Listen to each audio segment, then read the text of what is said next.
In 1929, when Malcolm was 4 years old, Klan terrorists called Night Riders crept up to the family home and set fire to it. Earl Little, Malcolm's father, after shouting warnings to the family, rushed out into the night with a pistol and fired shots at the men. As the flames engulfed the home, Malcolm and the rest of the family were just barely able to escape before the walls came crashing down. 2 years later, 1931, Earl Little was found on a section of trolley track. His head was bashed in on one side, and he'd been run over by the trolley car, cut almost in two. Amazingly, he lived for 2 hours more after he was found. The family wasn't able to prove it, but they're certain that Earl Little was a victim of Klan terror. Now 6 years old, young Malcolm had already seen more hate, more violence, more death than any child ought to have seen. Malcolm X was born Malcolm Little on May 19, 1925, in Omaha, Nebraska. Malcolm's father, Earl, was a strong-willed and outspoken Baptist minister who became an activist for Marcus Garvey's Universal Negro Improvement Association, a militant organization that urged blacks to stop trying to integrate themselves into white society and be more self-reliant. Malcolm's father took young Malcolm while he was a small child with him to the Garveyite speeches that he would give. So he heard a lot about Africa. He heard a lot about respect for black people. And so his father was that strong influence to instill in him the importance of being black and the importance of Africa and the importance of an African identity in his son. And so as far as he was concerned, it was appropriate that blacks separate themselves from the larger society as much as possible, because if they try to integrate, they're a threat, and if they're separate, they're a threat, but at least if they're separate, they have a greater control over their situation and greater control over their destiny. Because of his beliefs, Malcolm's father was targeted by the Ku Klux Klan. In thinking about Malcolm X, Malcolm X's father, and how his father came to die, we first need to think back to when they lived in Omaha, Nebraska, and because of his activities there in a rather conservative environment, he was forced to flee, feeling for the safety of himself and his family. He did not stop his activities, however, and he settled in Lansing, Michigan, where there was a very conservative element as well, an element similar as we would view the Ku Klux Klan. And because of the activities of Malcolm X's father, the Reverend Little, it was felt by some individuals to simply remove him from the scene. One day, in 1931, Earl Little was found on a trolley track, his head beaten in, and his body cut almost in half by a trolley car.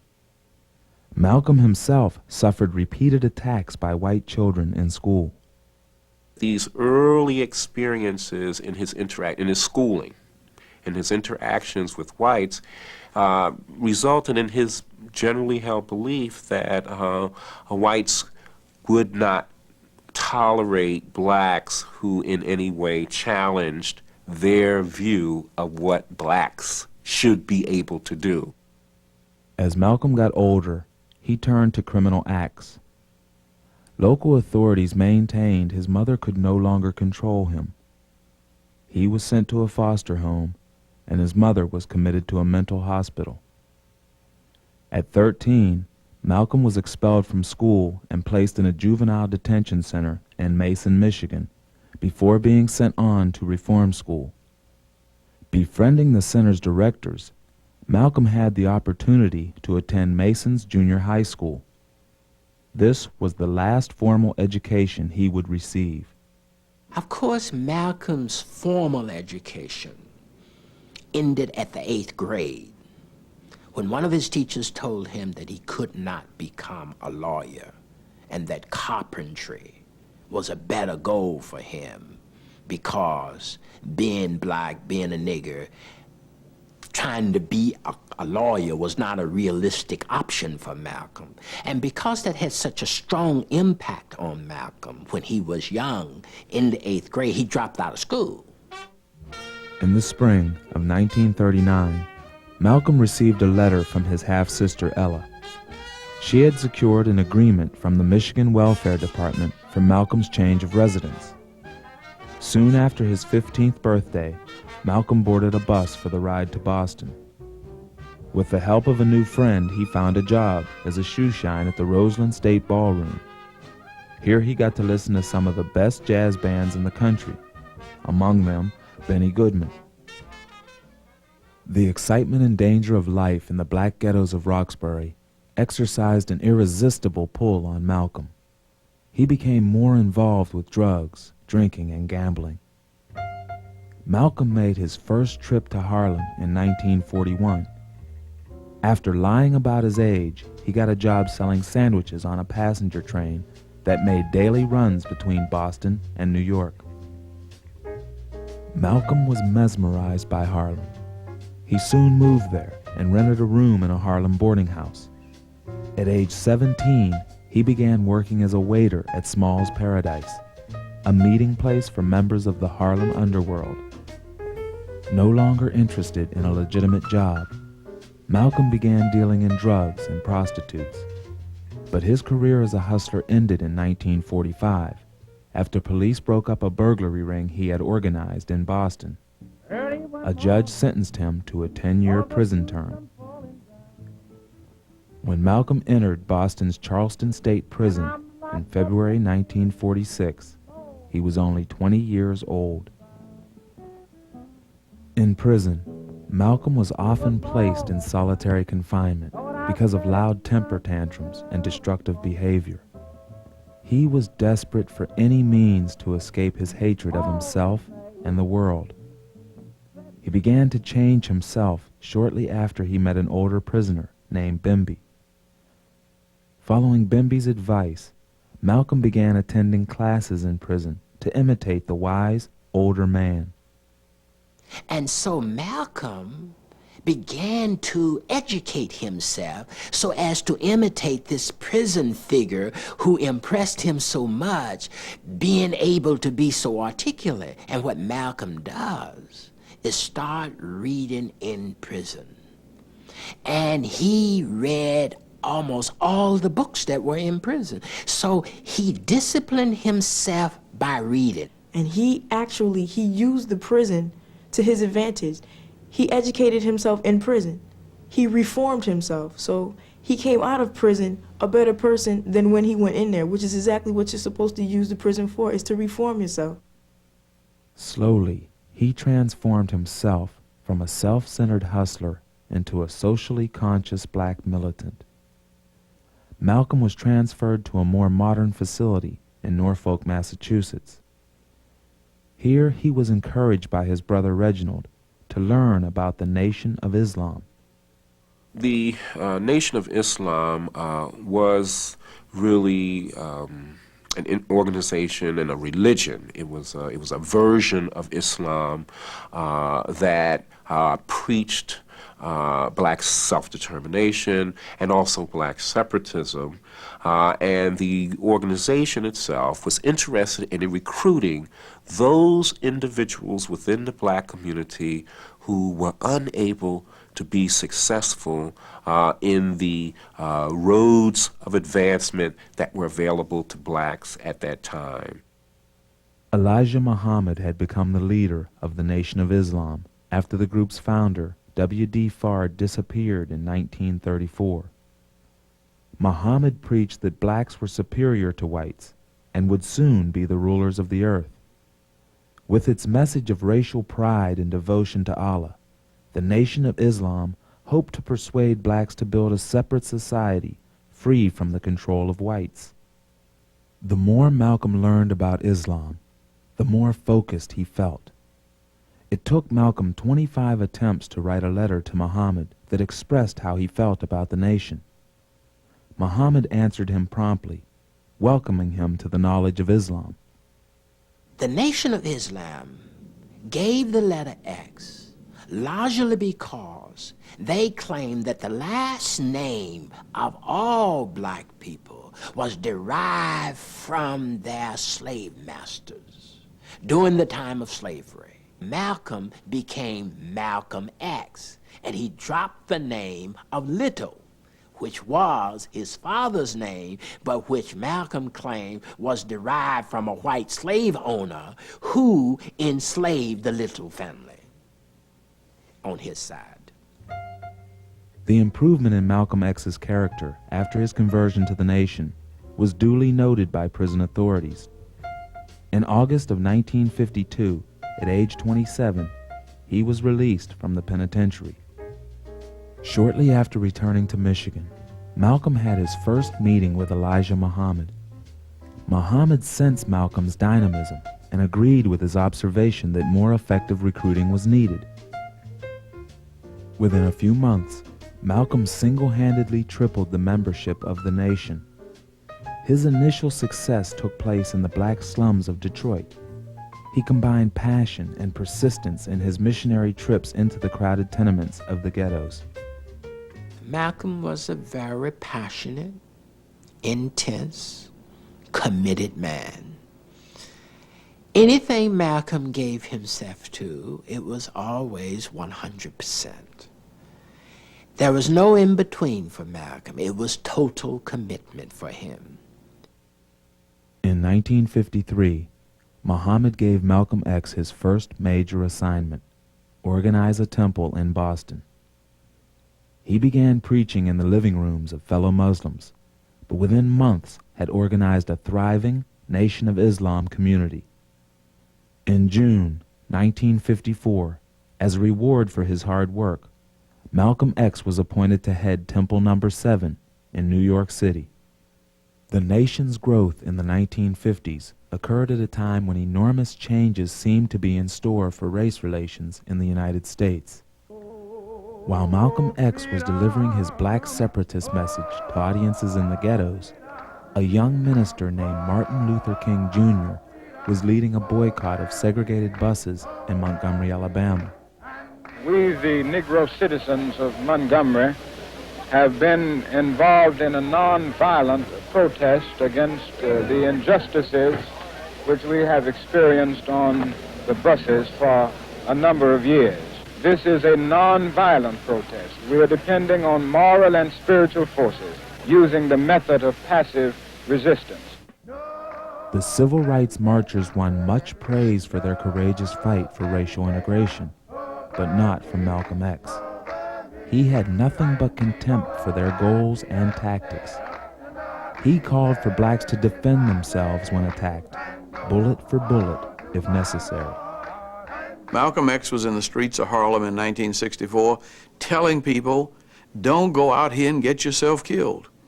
If you're throwing rocks at somebody that's got a machine gun, you're not being violent, you're being stupid. Violence requires training and strategy to succeed, and he may have gotten to that at some time. But basically, in every situation about which I know anything, Malcolm X was one that was advocating reason and sanity, not acquiescence, not submission, but don't destroy yourself trying to get even in frustration. The Nation of Islam and Malcolm X preached separation, and they preached self-defense. They argued that they were not interested in going around and threatening or hurting or doing anything to white Americans, but that if white Americans threatened or hurt or did anything to them, then they preached self-defense.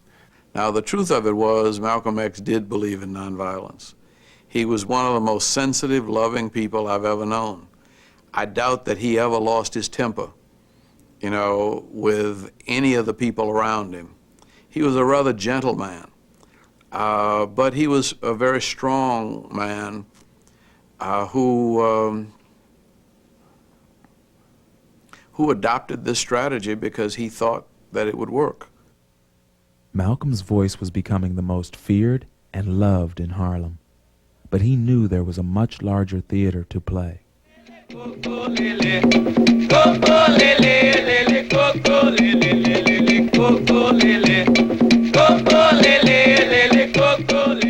you really think the white man today is going to vacate his jobs like he vacated his schools and vacated his houses?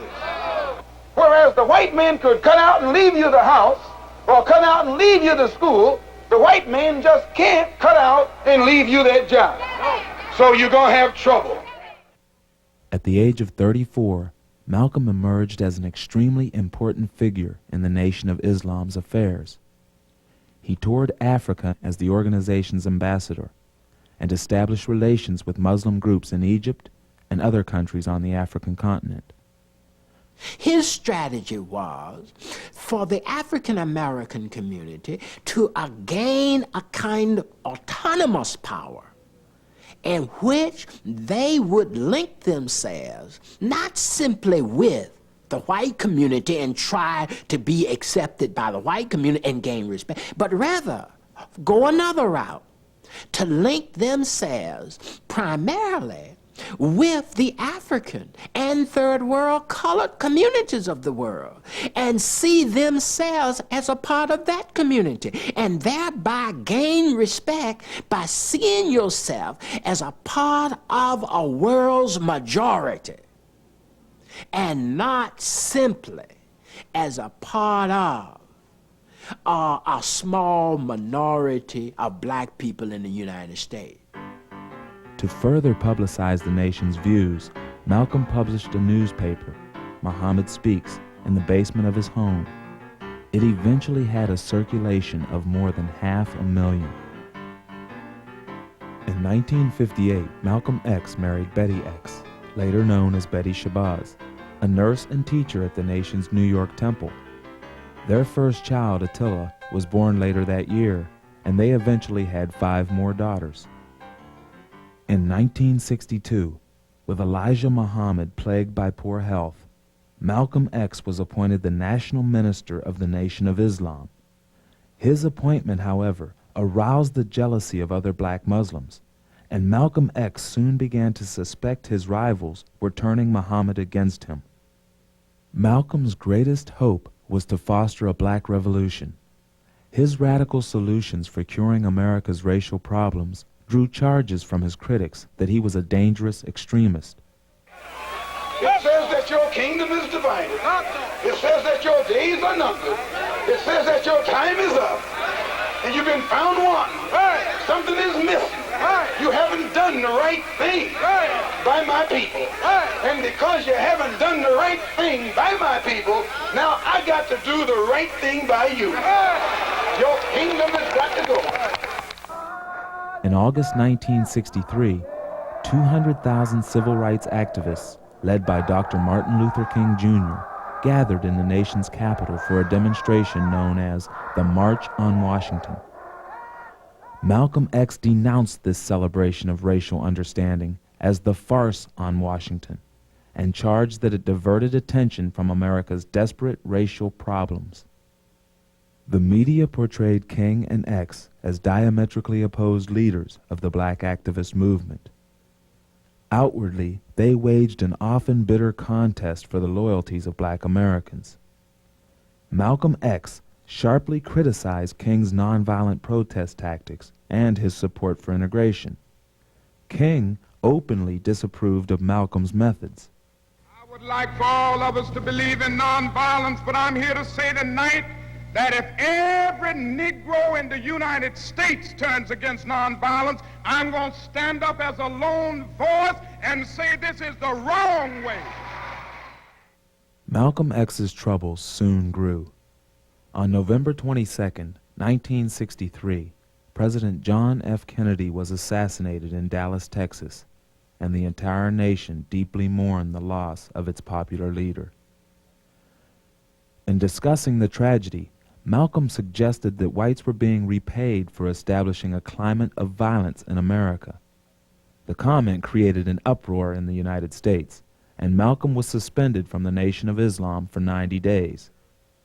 Well, after his estrangement from Elijah Muhammad and the Nation of Islam, that is, he had made the statement following the assassination of John F. Kennedy that was found objectionable by Elijah Muhammad, and he was no longer speaking out for the Nation of Islam, and he decided to travel to Mecca and to try to understand the Islamic faith a little better. All Muslims who are physically able are required to make at least one such pilgrimage, known as the Hajj, to the Holy City. When he went to Mecca on one of his tours after he left the Nation of Islam, I got 2 postcards from him. The first postcard addressed me as Brother James. Dear Brother James, here I am, he said, in Mecca, the most beautiful and sacred city in the world, where I have witnessed pilgrims of all colors, and he underscored, of all colors, worshiping Allah in perfect peace and harmony and brotherhood. Several weeks later, I received another card from Mecca, from Malcolm. It said, Dear Brother James, I am back in Mecca.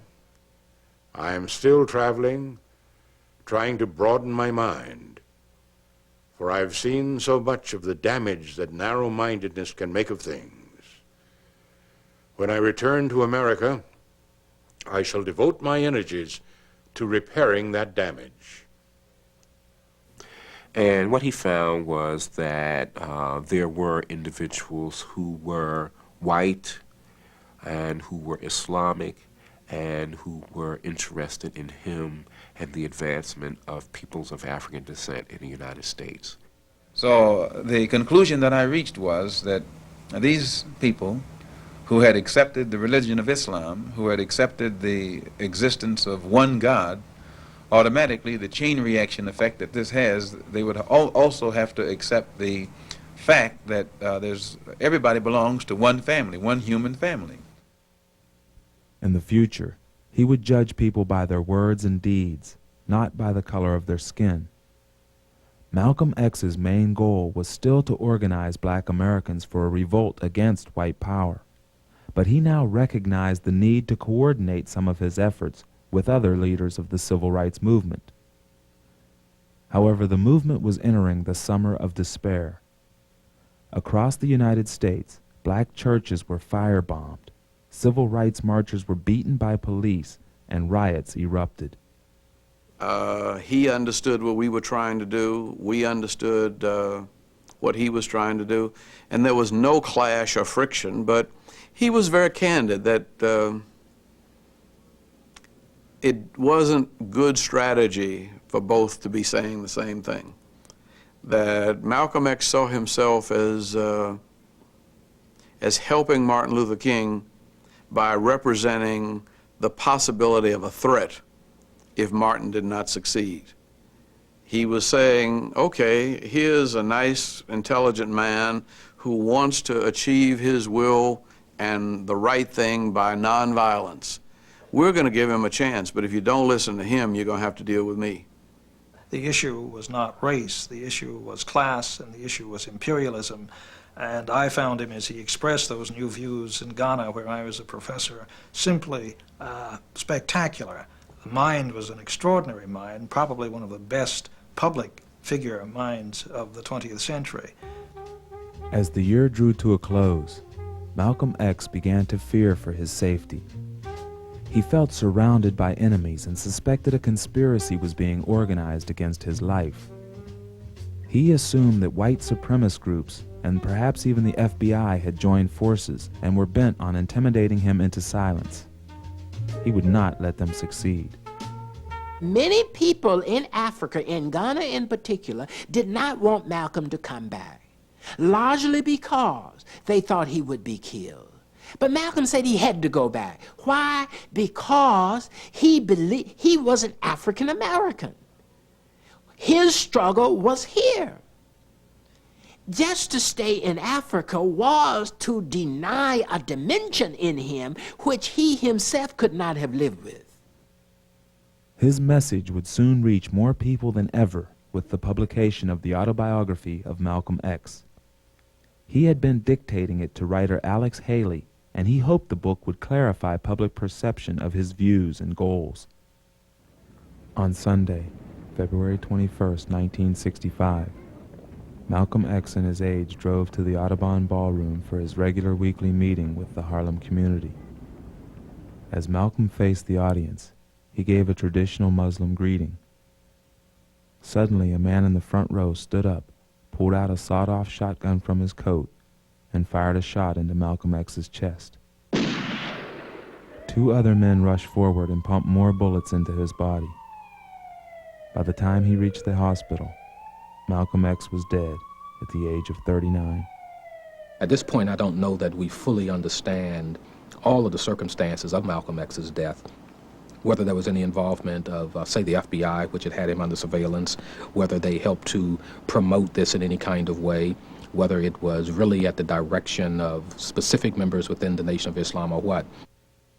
Although one assassin was arrested, the identity of the people who arranged the killing still remains a mystery. Malcolm was an honest man. Most people, confronted with that kind of a situation, when they find the facts don't fit in with what they have believed, alter the facts to make them fit in. Malcolm didn't. He was too honest for that. He changed his beliefs to fit in with the facts.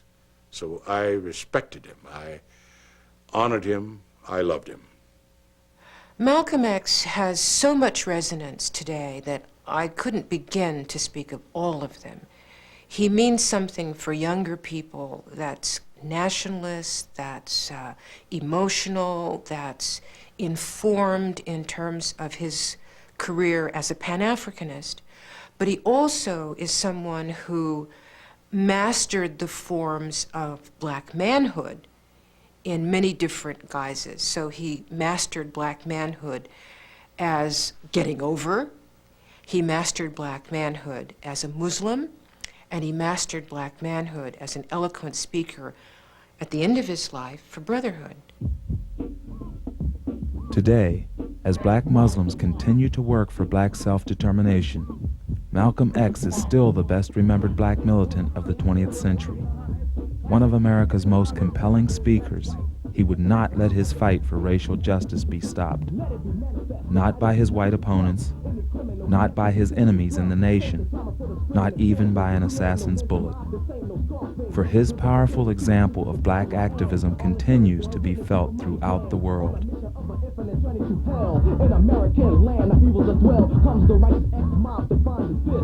Unknown black members, the nation resists. Any devilment, sharing the will of God.